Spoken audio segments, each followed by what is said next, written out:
Is your Nissan key fob not working after a battery change? For 2023 plus models like the Rogue, Altima, and Sentra, simply swapping the battery isn't always enough. These smart keys need to be repaired with your car. First, you'll need a CR2032 battery and a small flathead screwdriver or pry tool. Carefully open the key fob case using the pry tool. Then replace the old battery with the new CR2032, ensuring correct polarity. The key fob must be reprogrammed to avoid remote not working errors. Nissan has revised owner manuals and step-by-step video guides on their website for 2023-2025 models.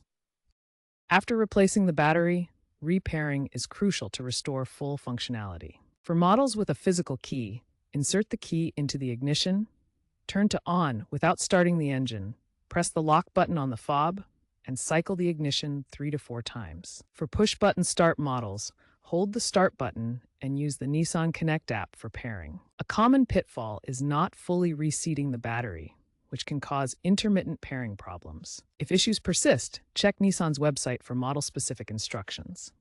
As a last resort, visit a dealership, but remember that proper DIY can save you $50 to $150 in reprogramming fees. Automotive experts from AAA and Edmunds recommend dealership reprogramming for 2023 plus Nissans to avoid security risks.